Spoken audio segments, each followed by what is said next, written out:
با حمد و ستایش پروردگار و درود و صلوات بر پیامبر اکرم صلی الله علیه و آله و سلم و با سفارش خود و همه شما به تقوا و پرهیزگاری و التزام و پایبندی به دین و اوامر خدا و رسول. پیرامون انفاق بر اساس آیات قرآن نکات مهمی بیان شد بر محور دستورالعمل‌ها و راهنمودهای راهبردی قرآن. در تتمه این مباحث باز هم مبحثی باقی مانده است در ارتباط با کسانی که استحقاق انفاق دارند، کسانی که جا دارد مورد توجه و عنایت قرار بگیرند و بر آنها انفاق شود. شاید گاهی تصور شود که مشکل فقر نتیجه کمبود منابع است، مثلا کمبود منابع مالی.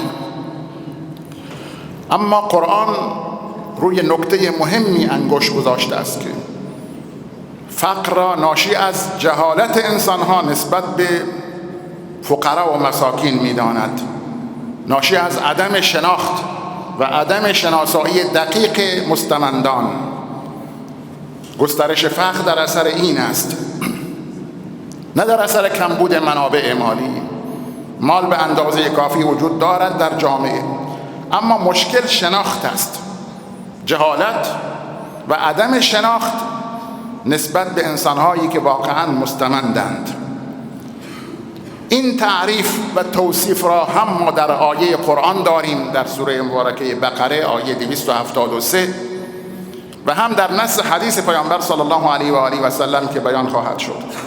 تعریف و توصیف فقرا و مساکین به معنی درست و به معنی عمیق و دقیق کلمه. در این آیه خداوند می‌فرماید بعد اعوذ بالله من الشیطان الرجیم للفقراء الذين احصروا في سبيل الله لا يستطيعون ضربا في الارض.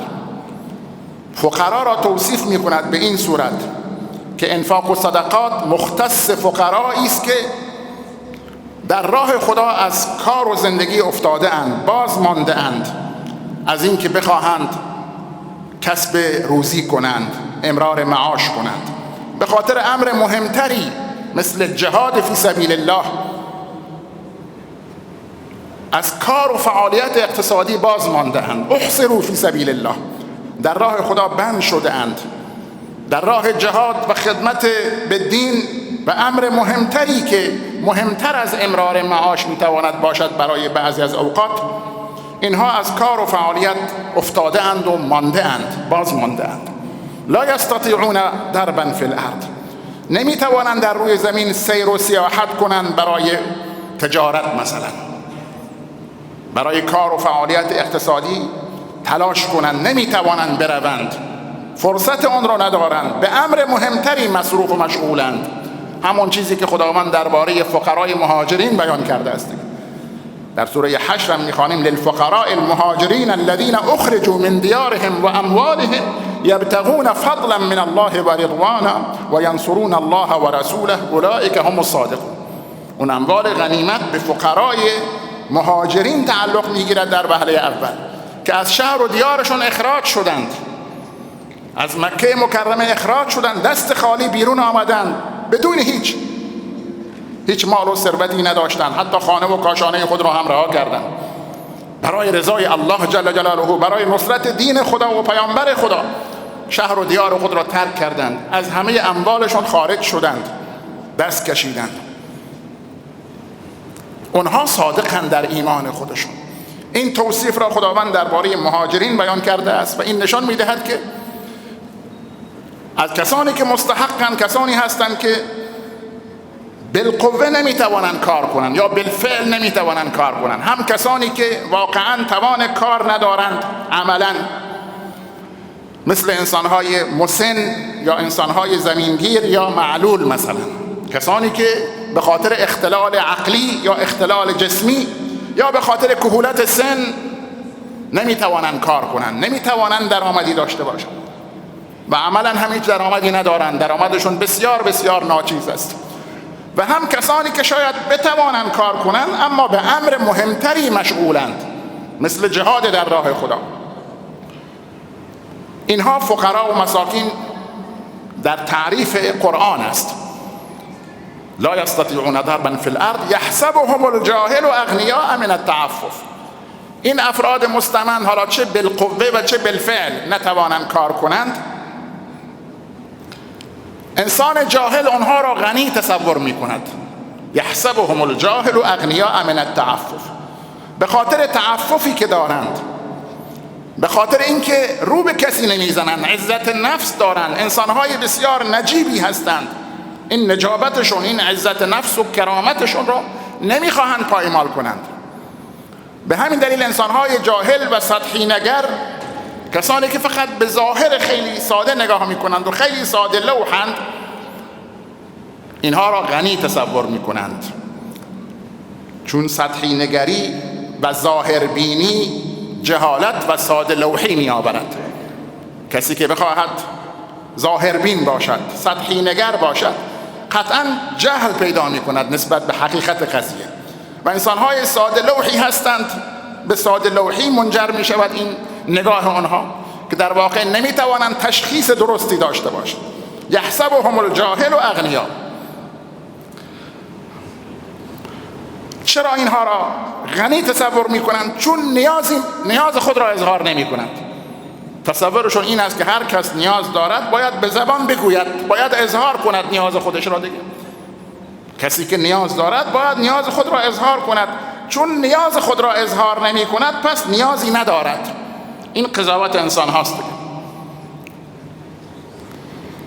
تعفف هم یک صفت ممدوح است که در آیه بیان شده است. تعفف نه به معنی پاک دامنی در ارتباط با مسائل جنسی مثلا.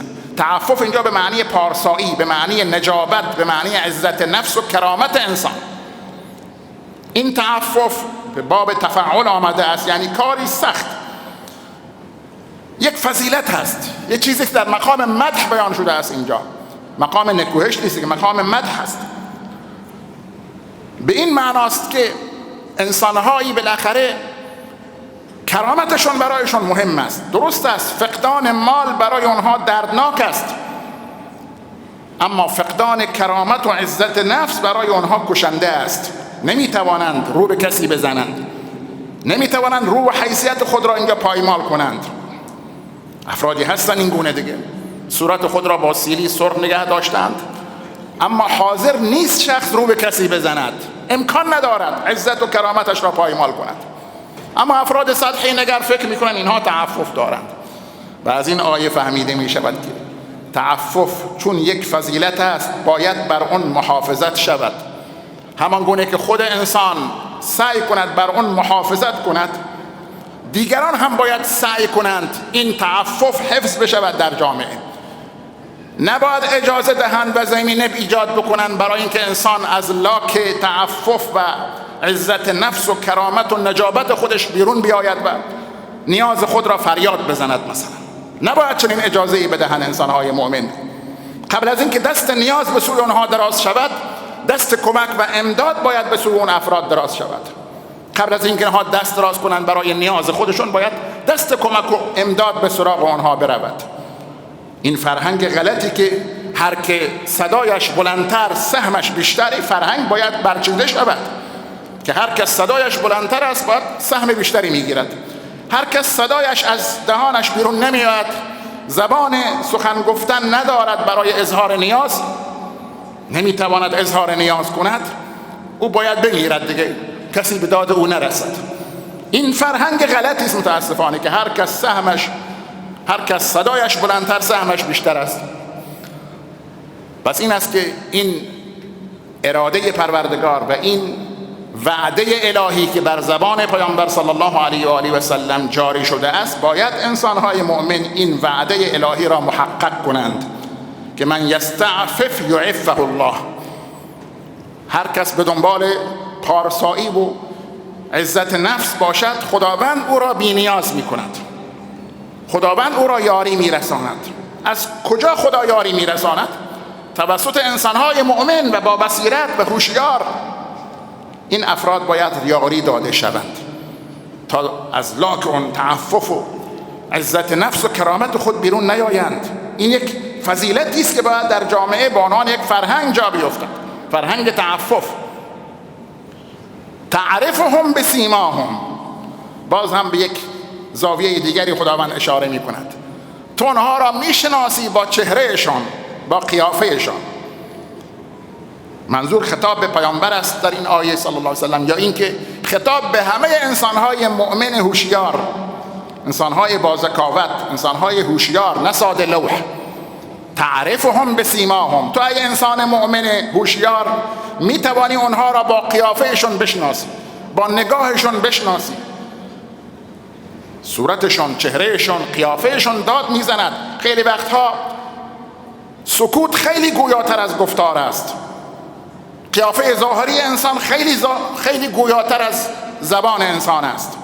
وقتی انسان دقت کند، تعمق کند، میتواند پی ببرد که این انسان واقعا نیازمند است. یک ذره تعمق میخواهد، یک ذره فراست و هوشیاری ایمانی میخواهد که انسان بر اساس فراست و ذکاوت این افراد را تشخیص بدهد. و این هم باز مقتضای این است، اقتضای این جمله این است که یک سیستم هوشمندی باید وجود داشته باشد، هم در بین اغنیا، اونهایی که اهل انفاقند، اهل صدقه هستند، هم در انجمنهای خیریه و مؤسسات خیریه و نیکوکاری.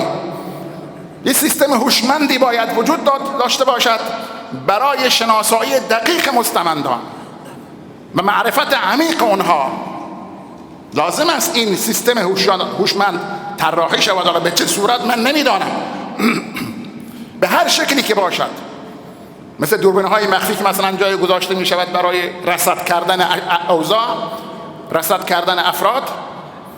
یه دوربین‌های مخفی حالا باید بالاخره طراحی شود، نه به شکل دوربین، البته به شکلی که افراد رصد شوند و افراد ضعیف و مستمندی که روی سخن گفتن و روی اظهار نیاز ندارند اونها شناسایی شوند. فقرای واقعی و مستمندان واقعی باید تفکیک شوند از گدایان دورگرد.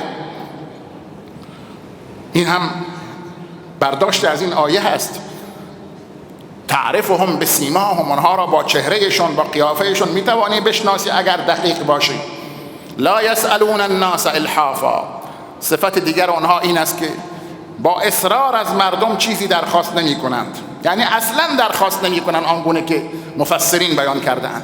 اما این کلمه الحاف که به معنی همون الحاح یعنی اصرار و پافشاری هست و سماجت منظور است، که اینها با سماجت و با اصرار مثل انسانهای دورگرد، گدایان دورگرد درخواست نمی کنند از کسی. بعضی گفتن این مقایسه است بین این دو صنف از انسانها، انسانهایی که روی سخن گفتن و اظهار نیاز اصلا ندارند و انسانهای دورگردی که با اصرار و سماجت مثلا درخواست میکنند. این ترفندشون هست برای اینکه میدانند جواب میدهد. وقتی سماجت به خرج دادن بالاخره انسان خودش رو خلاص میکند با دادن مبلغی. بعضی این گونه حرفه‌ای هستند.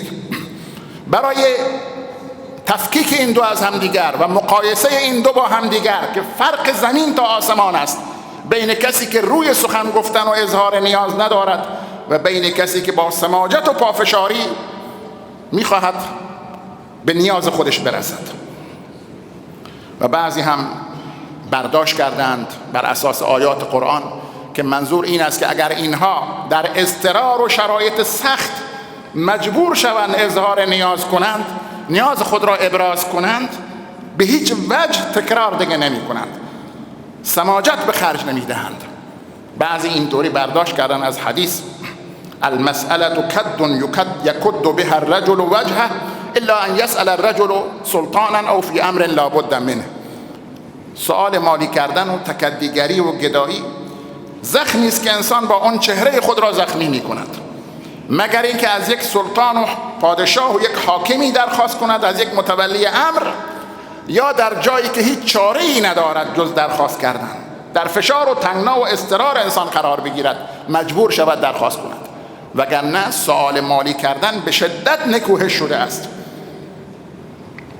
غیر از این حدیث سمره که عرض کردم در صحیح، در سنن ترمذی و سنن نسائی روایت های زیادی هم وجود دارد، شاید فرصت نباشد به همه اون بپردازم.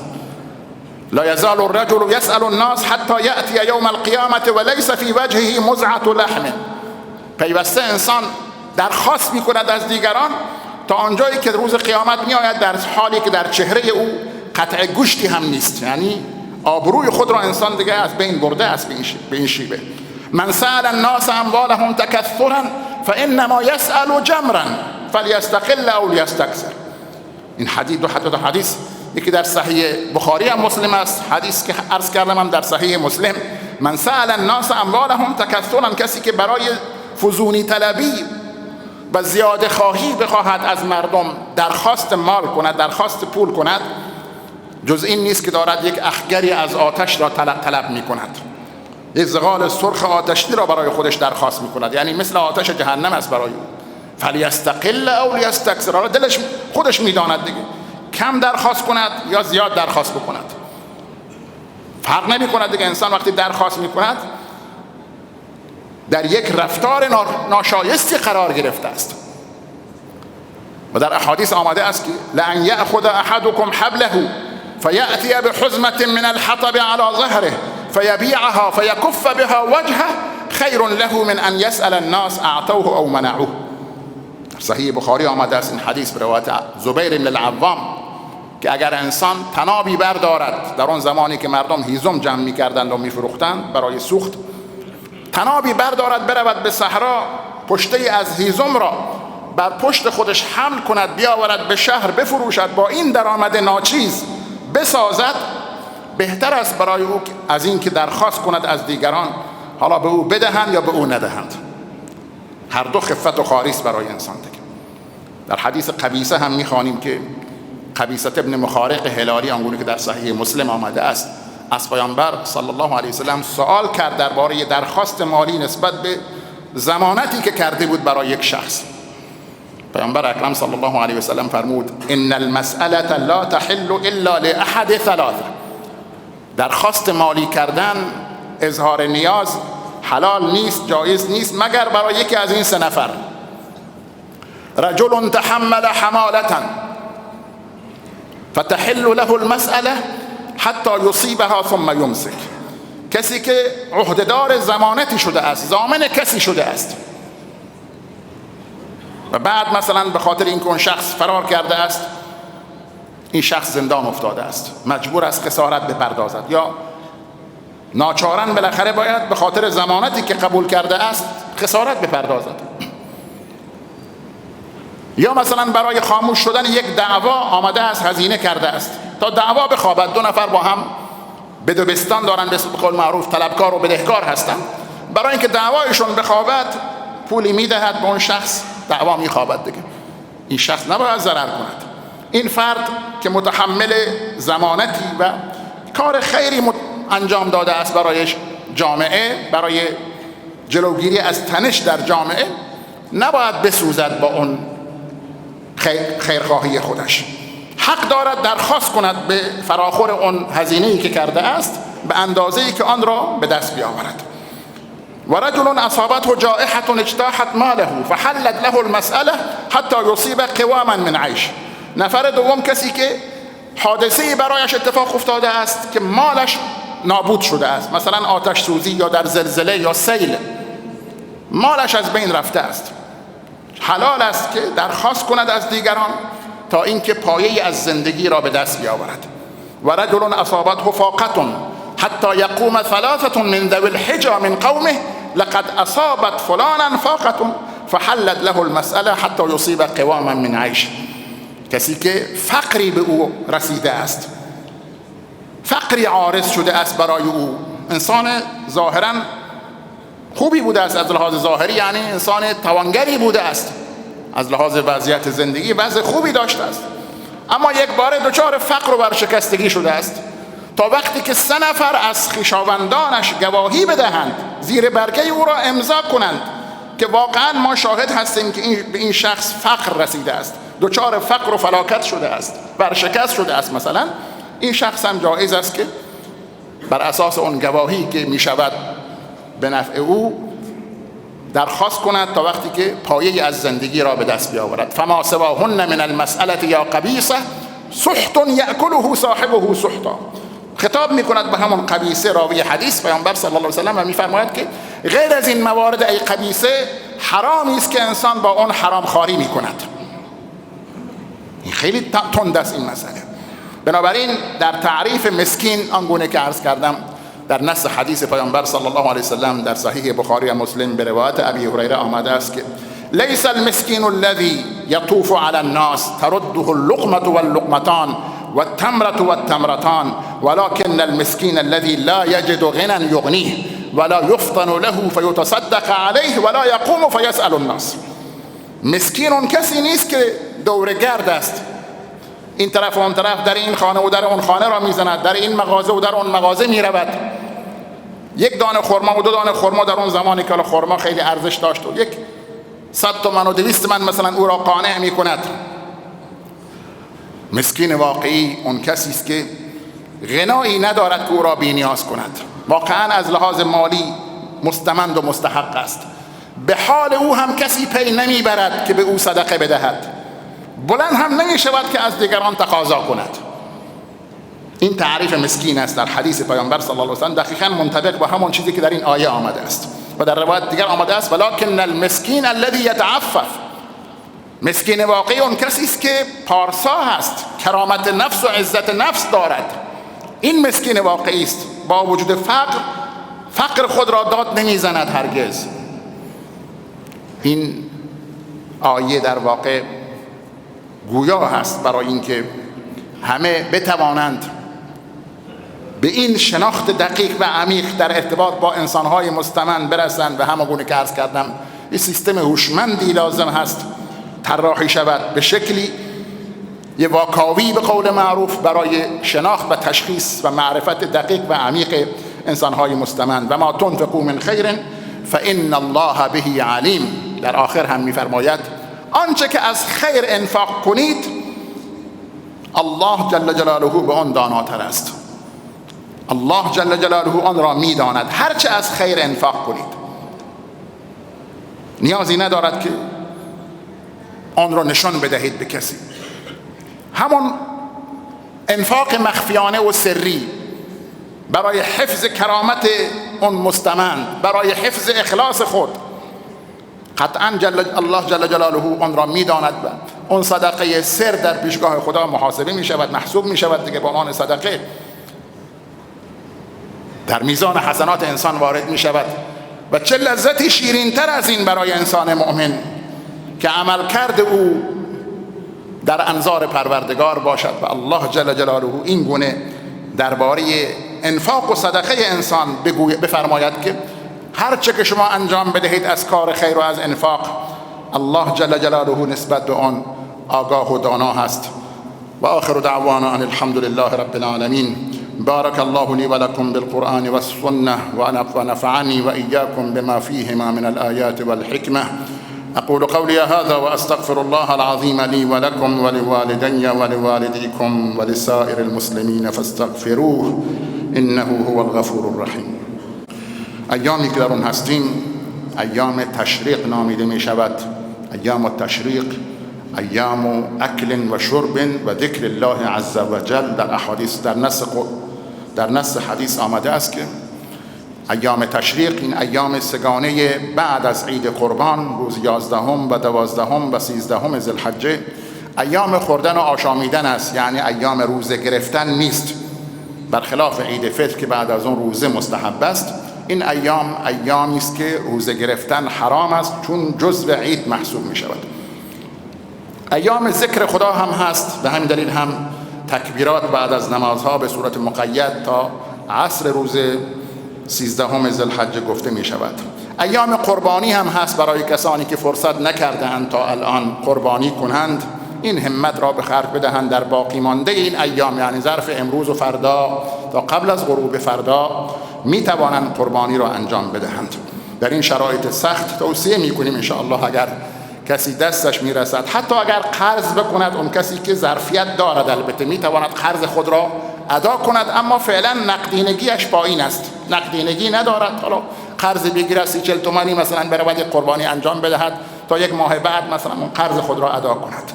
این جایز است، شرعا جایز است و سعی شود که این فضیلت بزرگ را از دست ندهد انسان مؤمن.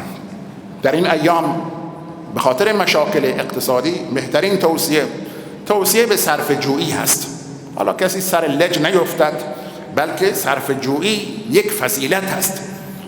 صرفه جویی یک فضیلت هست و شایسته است انسان همواره در زندگی خودش هم فقیر و هم توانگر این صرفه جویی و مدیریت مصرف و اصلاح الگوی مصرف را داشته باشد تا از لحاظ کلی بتوانیم شاهد یک زندگی خوب و آرامی باشیم، یعنی دچار بحران و تنش و مشکل نشویم در مسائل انرژی، مخصوصا بحث برق، آب و برق و اینهایی که نیاز دارد انسان یک صرفه جویی بکند تا انشاءالله تعالی دچار اختلال و مشکل در بحث برق و انرژی نشویم. و آخر دعوانا ان الحمد لله رب العالمین.